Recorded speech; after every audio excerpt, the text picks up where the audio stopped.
তোর কি আছে? মোবাইল পার্স আমার কাছে রয়েছে, আর মোবাইলও রয়েছে না? কটা মোবাইল? দুটো আমার কাছে দিবি, দে আমার কাছে। আর তোর ফুল প্যান্ট নেই? বাড়ি বেতাই, ওই পরশু দিনের আগের দিন এসছিল, ট্রাফিক ধরে দিয়েছিল, হারিয়ে গেছে। বেতাই বাড়ি বলছিল, ঠিকানা ঠিকানা বলেছে। তো এখন নিয়ে যাচ্ছি ওকে, জুতো চপ্পল নেই, পায়ে আপাতত নিয়ে যাচ্ছি ওর বাড়িতে পৌঁছে দেওয়ার জন্য। এই হচ্ছে টিটাগড় পুলিশ স্টেশন। ও ছিল দুদিন না, এখন আমি নিয়ে যাচ্ছি ওকে বাড়িতে পৌঁছানোর জন্য। ওর আমাদের গ্রামেই বাড়ি, আমাদের গ্রাম বলতে আমাদের গ্রামের পাশের পাড়া লালবাজার বলে একটা জায়গা আছে, ওখানে ওর বাড়ি। ওর বাড়িতে পৌঁছে দেবো। ছেলেটাকে নিয়ে চলে আসলাম টিটাগড় রেলওয়ে স্টেশন। বাড়ি যাবি তাই তো? বাড়ি যাবি? ভালো লাগ, বাড়ি যেতে পারবি এটাতে ভালো লাগছে? ভালো লাগছে বাড়ি যেতে পারবি এটা জেনে? ভালো লাগছে? ভালো লাগছে। টিটাগড় থেকে ট্রেনে চেপে আমরা এখন পৌঁছে গেছি কৃষ্ণনগর স্টেশন। এখান থেকে ট্রেন ধরবো বেতুয়াডহরির জন্য। তোকে বেতুয়াডহরি পৌঁছে ওকে আইসক্রিম খাওয়ার অফার করলাম। ও আইসক্রিম খেতে রাজি হলো, আইসক্রিম খাইয়ে দিলাম। তো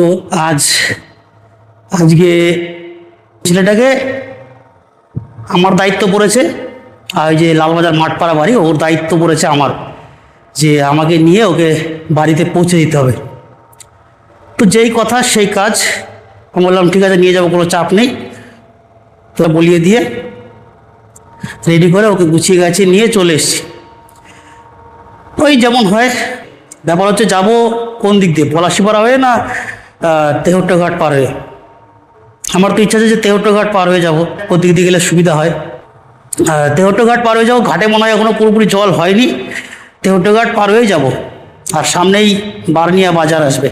সামনেই দেখো শুরু হয়ে গেছে বার্নিয়া বাজারের ভিড়ভাট্টা, সামনেই বার্নিয়া বাজার। তার আগে এখান দিয়ে এতটা ভিড়ভাট্টা ছিল না আগে, এখন মোটামুটি ভিড়ভাট্টা হয়েছে। তো এই আমাদের দেশের বাড়ির ছেলে, গ্রামের ছেলে, ওই জন্য ওকে নিয়ে যাচ্ছে। ওকে ছবিটা দেখিয়ে দেবো তোমাদের, আগের দিন পোস্ট করেছিলাম ছবিটা, কিন্তু ওর বাড়িতে এত অসুবিধা ছিল যে কেউ রেসপন্স করেনি, যেতে পারেনি। এই হচ্ছে বার্নিয়া বাজার। বার্নিয়া বাজারে ভিড়ভাট্টা আগে এত ছিল না, এখন দেখো প্রচুর ভিড়ভাট্টা আছে। গাড়ি ঘোড়া মেঘ বৃষ্টির দিন, আস্তে আস্তে চালাচ্ছি, খুব জোরে যাচ্ছি না, তার কারণ রাস্তায় কাদা আছে প্রচুর, স্কিড করবে বলে আস্তে আস্তে যাচ্ছি, খুব জোরে যাচ্ছি না। ভাবছি আজকে তেহট্ট ঘাট পার হয়ে যাব। এই বার্নিয়া বাজার, এই স্কুল বকুর মা পড়তো ছোটোবেলায়, দেখি দোকানটা দেখা যায় কিনা। আগে ছিল, এখন তো আর নেই। এই যে ভাঙা টিনের ঘরটা, এই যে এই টিনের ঘরটা আমার দাদুর দোকান ছিল, এখানে বসতাম। আর এই ডান দিকে দেখো বার্নিয়া হাই স্কুল। বার্নিয়া হাই স্কুলকে ডান দিকে রেখে আমি যাবো সোজা, সোজা বেরিয়ে গেলে বার্নিয়া বাজার, হসপিটাল। এই বার্নিয়া হসপিটাল, এটা দেখো, শুধু গাড়ি চালানোর কায়দাটা দেখো। বার্নিয়া বাজারে বরাবর ভিড় থাকে, আজকে অতটা ভিড় নেই। শুক্রবার তো আরও বেশি ভিড় থাকে। এখন একটু কম আছে, কিন্তু গাড়ি চালাতে কষ্ট হচ্ছে। তার কারণ হচ্ছে ওই যে বললাম কাদা কাদা রয়েছে, একটু স্কিড করছে, যার জন্য গাড়ি খুব আস্তে আস্তে চালাচ্ছি। এই জায়গাটা জল জমতো আগে, এই সামনে এই যে এই জায়গাটা জল জমতো, এখন জল জমে না, উঁচু করে দিয়েছে কংক্রিটের ইটগুলো, যে উঁচু করে দিয়েছে। এই যে বার্নিয়া মোড় বাস স্ট্যান্ড, এখানে বাস দাঁড়ায়। ছোটোবেলায় যখন মামা বাড়ি আসতাম এখান থেকে বাস ধরতাম, এখানে নামতাম মাঠ করালি বা বেতাই, আর এখান থেকে বাস ধরতাম। এখান থেকে বাস ধরে তারপর তেহট্ট ঘাটের বাস ধরতাম, তেহট্ট ঘাটের বাস ধরে যেতাম তেহট্ট থেকে। তারপর আবার যেমন যেমন রাস্তা সেই হিসাবে। চলো টোটাল রাস্তাটা তোমাদের না দেখাতে বলে কিছুটা ঝলক তোমাদের দেখাবো। বিকেলবেলা অন্ধকার অন্ধকার হয়ে এসছে, ট্রেনে আসতে তো দেরি হয়ে গেছে, সময় লাগে। অন্ধকার অন্ধকার হয়ে এসছে। এই হচ্ছে কদমতলার মোড়, কদম গাছটা এখন আর নেই, ডান দিকে চলে গেল হাঁসপুকুরিয়া, সোজা গেল হাঁসপুকুরিয়া। বার্নিয়া বাজার ছেড়ে চলে আসলাম, সামনে দুর্গাবাড়ি। আমরা ছোটোবেলায় এই দুর্গাবাড়িতেই পুজো দেখতাম। এই যে সামনে দুর্গাবাড়ি, দুর্গা মণ্ডপটা রয়েছে, এখানে পুজো দেখতাম আমরা। এটাই একমাত্র পুজো দেখার জায়গা ছিল, এখন তো অনেক পুজো হয়েছে। এই হচ্ছে দুর্গাবাড়ি, এখানে পুজো দেখতাম আমরা। এখন অনেক পুজো দেখার জায়গা হয়েছে, এখন আর নিয়ে পেট্রোল পাম্প। সময় কমে গেছে, অনেক সময়ের খুব অভাব হয়ে গেছে। তবুও যতটা সম্ভব পারা যায় আনন্দ ফুর্তি করতে হবে, এই তো জীবন। শ্রীকৃষ্ণপুর প্রাইমারি স্কুল, এখানে ভালো নাম সংকীর্তন হয়, বহু মানুষ আসে নাম সংকীর্তন দেখতে। পরে যখন প্রথমবার জানতে পারলাম যে ওর বাড়ি বেতাই, তখন আমার মনের মধ্যে ছ্যাক করে উঠলো যে আমার দেশের ছেলে, গ্রামের ছেলে। আমি তো জানতাম না।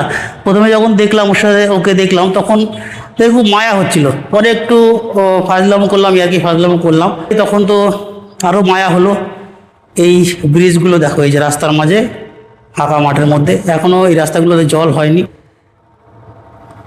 ডান দিকে দেখো একটু তো যখন প্রথমবার শুনতে পারলাম যে ওর বাড়ি বেতায়, তখন আমি স্যারকে বললাম, স্যার ওর তো বাড়ি আমার কাছে, আমি দেখি চেষ্টা করি ওকে বাড়ি পৌঁছানোর জন্য আমি কী করতে পারি। তো পোস্ট করলাম আমি ফেসবুকে, ওর ছবিটা, ভিডিও না, ওর ছবিটা পোস্ট করলাম। পোস্ট করার পর জানতে পারলাম যে ওর বাড়িতে যারা আছে সবাই অসুস্থ, তেমন ঘুম আসছে না তো, দয়াল কৃষ্ণ ডিএড কলেজ। জানতে পারলাম ওর বাড়িতে যারা আছে কেউ আসতে পারবে না, মানে ওকে থানার থেকে নিয়ে যাওয়ার মতন কেউ নেই তেমন।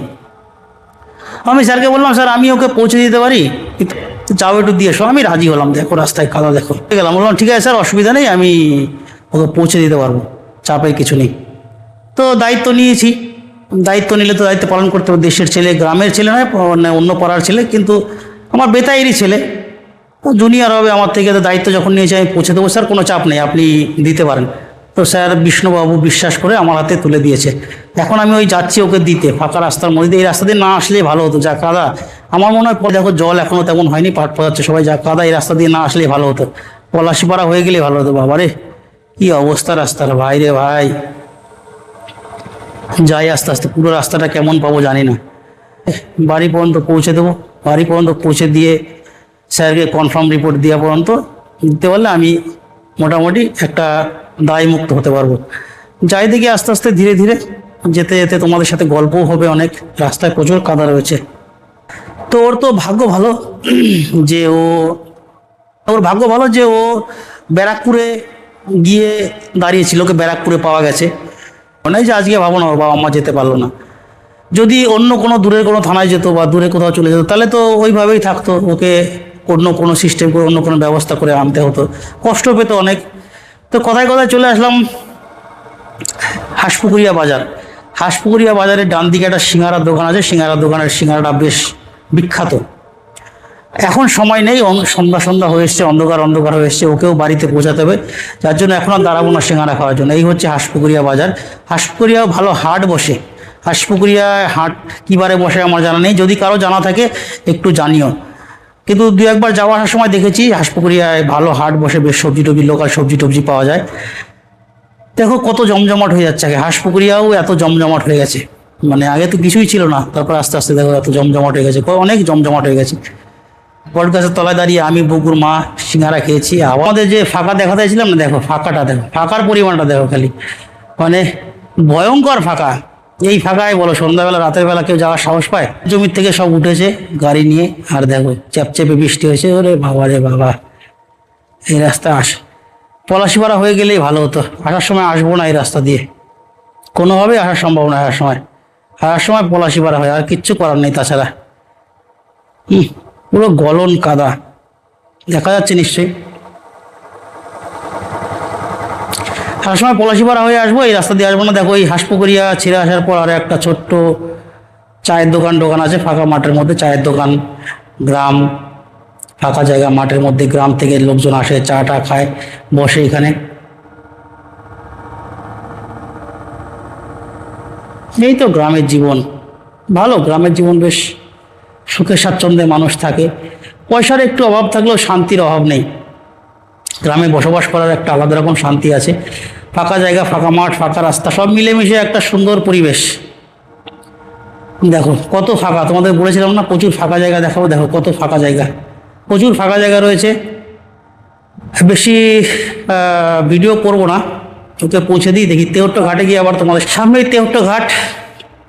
এই ঘাটেরও অনেক স্মৃতি রয়েছে। যখন ছোটোবেলায় মামা বাড়ি আসতাম তখন বাসও পাওয়া যেত না এখান থেকে, বাসও ছিল না, বাসও পেতাম না। ওই ম্যাটাডোর গাড়িগুলো আছে, ওই গাড়িতে করে যেতাম। এখন তো বাস অ্যাভেলেবেল, টোটো অ্যাভেলেবেল, এখন কোনো অসুবিধাই নেই, বাস টোটো সবই অ্যাভেলেবেল। এখন আর কোনো অসুবিধা নেই আগের মতন, প্রচুর বাস রয়েছে। তারপর বাইক, সবার কাছে তো বাইক হয়ে গেছে, যাতায়াতে কোনো প্রবলেম নেই বললেই চলে এখন। চল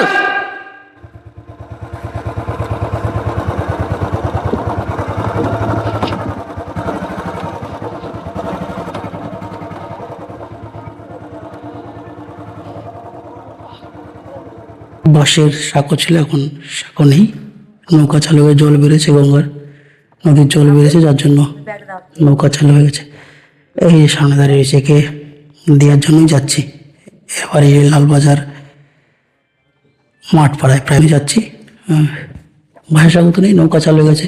এর আগে ভাষা সাঁকো পেয়েছিলাম, সবাই উঠে পড়েছে নৌকায়, আমরাও উঠে পড়েছি। যাবো ওই পারে, পার হই, তারপর আমরা চলে যাবো ওদের বাড়ি সোজা। ছিন্ন মস্তা মায়ের মন্দির।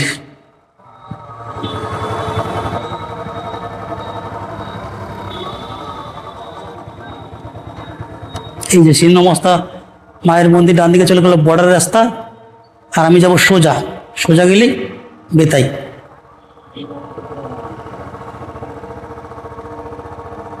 এই হচ্ছে তেওটের পেট্রোল পাম্প, আর আমি যাব সোজা।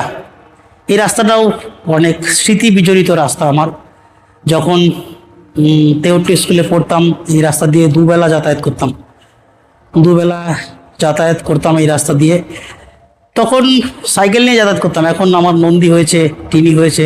কোনো একটা সময় আসবে যখন আমার 4 চাকাও হবে, হয়তো। আর সাপোর্ট থাকলেই আমি পাবো। তোমরা যদি আমার ভিডিওকে প্রত্যেক মুহূর্তে ভালোবাসা দাও, প্রত্যেক দিন ভালোবাসা দাও, তাহলে কোনো একদিন এই রাস্তা দিয়ে 4 চাকা নিয়ে যেতে যেতেও ব্লগ করবো। বেলায় অনেক এসছি চঞ্চলদার সাথে, আচান কাকার সাথে দেবনাথুর বাজারে। চঞ্চলদা হচ্ছে আমার পিসির ছেলে, আচান কাকা আমাদের বংশেরই। আচান কাকা পূর্ণ জেঠুদের চালের দোকান। দেবনাথুর বাজার, ডান দিকে চলে গেল শাহপুর। এই ডান দিকে রাস্তাটা চলে গেল শাহপুর, আর আমরা যাবো সোজা। সোজা হচ্ছে বেতাই, দেবনাথপুর হাই স্কুল। বাংলা কোথায়? দেবনাথপুর হাই স্কুল। বেতাই এই গোসাইবাড়িতে খুব সুন্দর রংদোলের মেলা হয়। এক্সপিরিয়েন্স ভালো না। এই রেস্টুরেন্টে একদিন এসেছিলাম, এক্সপিরিয়েন্স খুব বাজে। নোনাবাজার বাম্পার, এই নোনাবাজার বাম দিকে বিল, চাঁদ বিল, ওই দূরে বর্ডারের রাস্তা। বিবেকানন্দ একাডেমি আছে ডান দিকে, বিবেকানন্দ একাডেমি। এখান থেকে অ্যাকচুয়ালি বেতাই বাজারটা শুরু। বেতাই বাজারটা এখান থেকে শুরু হয় নর্মালি। তো সামনে পলাশির মোড়, তারপর কলেজ মাঠে সোনাই কসমেটিক্স, ওই যে মালিক বসে রয়েছে দোকানে, বেচাকেনা করছে। ফটো মিউজিয়াম কই গেল। এখন সবার হাতে মোবাইল, স্মার্টফোন হয়ে যাওয়াতে আস্তে আস্তে ক্যামেরা ফটো তোলার টেন্ডেন্সি অনেকটাই কমে গেছে। এই যে লালবাজারের দিকে যে রাস্তাটা গেল, ওই রাস্তায় যাবো। বইটা আছে, গ্যাসের বইটা KYC করাতে হবে। সুকুমাইশা তো বাড়ির কাছাকাছি রয়েছে। আমি দেখ, এই যে মেলা বড় বড় বাড়ি গেছে সুকুমাইশা ইন্দা। এখান দিয়ে অনেক, এত বড় বাড়ি তো ছিল না বাবা। সুন্দর একটা মন্দির হয়েছে, কালী মন্দির। এই যে ডান দিকে সুন্দর কালী মন্দির রয়েছে, বড় শুকুদের বাড়ি। এই যে এই বাদিকে রাস্তায় শুকুদের বাড়ি, আর আমি চলে যাবো সোজা লালবাজারের দিকে। বেড়াই আমি নিজেও কনফিউজ হয়ে যাই মাঝে মাঝে, আমি কি করে বেড়াই। জল বাবারে, এই জায়গাটায় সুন্দর দুর্গাপুজো হয়। এই যে এই মন্দিরটায়, এই মোড়ের মাথায় সোজা যাব।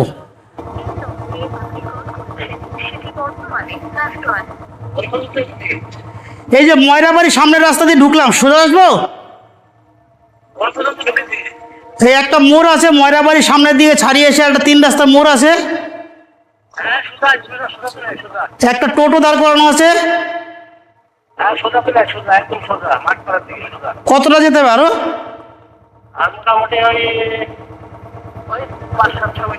ঠিক আছে, তুই রাস্তায় দাঁড়া। হ্যাঁ, রাস্তায় দাঁড়া। হ্যাঁ, মাঠ পাড়া কুমারেশ দেখি দাঁড়িয়ে আছে। আসতাম তো আগে এখানে সাইকেল নিয়ে ঘুরতে। এই রাস্তায় কুমারেশ দাঁড়িয়ে রয়েছে, যাকে ফোন করেছিলাম, ও দাঁড়িয়ে রয়েছে সামনে। চ ও সামনে দাঁড়িয়ে রয়েছে আমার বন্ধু কুমারেশ, সামনে রয়েছে দাঁড়িয়ে। ওর সাথে যাবো, ওর সাথে গেলেই পাবো বাড়িটা আশা করি। আমার বন্ধু কুমারেশ, ওকে ফোন করেছিলাম। ও মানে ফেসবুকে আপলোড করার পর ও আমাকে রেসপন্স করেছিল। তো ওর কাছ থেকে ওর ফোন নাম্বারটা আমার জোগাড় করে আসলাম। পাওয়া গেছে, অন্ধকারে পড়ে আছে। চল ঘরে চল, কাগজপত্র বুঝিয়ে দিই। এই যে বাড়ি। আপনার কে হয়? আপনার কে চেনেন না? আপনার শরীর কি হয়েছে? কি বাবা, এই বস। এটা আপনার ছেলে তো? হ্যাঁ, আপনার নাম কি? আর ওর নাম? জয়দেব না? ওর টাইটেল তো দেয় না। যাই হোক, দিক না দিক সেটা বলবো না। আপনার ছেলে তো? কাছে বসেন। তোমরা একটু বসো।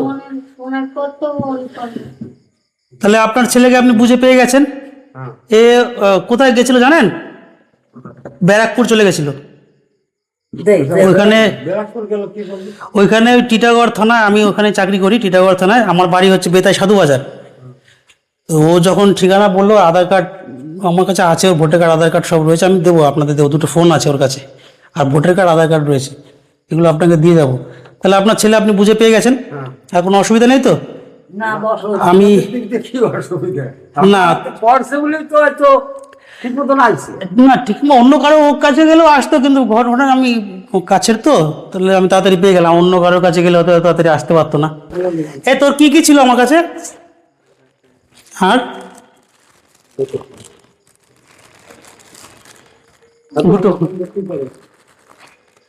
সেটা তো আমার বলা মুশকিল। এই কামাই কামাই যা করে বেটা, কি কাজ করে ও? রাজমিস্ত্রি কাজ করে, পয়সা খরচ করে। কি করিস পয়সা, কি করিস? হ্যাঁ, তোর মা কি মানি ব্যাগ ক টাকা ছিল? এই 40 টাকা রয়েছে। এটা তোর মানি ব্যাগ তো? এই যে তোর ইয়ে আধার কার্ড, ভোটার কার্ড আর প্যান কার্ড, ঠিক আছে? সব নিয়ে তো বাবার কাছে দিলাম না, তোর কাছে দেবো? তোর কাছে দিয়ে দিলাম, তাহলে এগুলো ওর কাছে দিয়ে দিলাম। ও আমার কাছে দিলেও আর লাগতো না তো। ঠিকাদার কায়দা করে, হ্যাঁ। ঠিকাদার কি করে জানছে জানি না, যার বাপ মা বাবার পয়সা দেয় না, ঠিকাদার কায়দা করে পয়সা তো চলো। হুম তা আমার বলছিল বলি না। হুম তারপরে ও তার কাছে যাই চাপ দিয়েছে, আমার 3 দিনই পয়সা কোথায় গেল? হুম বা তোর বাবার আমার গায়ে ঢুকতে গেছে, সে যাই হোক, সেটা ব্যাপার না। ভিডিওটা শেয়ার করে সবাইকে দেখার সুযোগ করে দিন, আর আমাকে হেল্প করুন এগিয়ে যাওয়ার জন্য।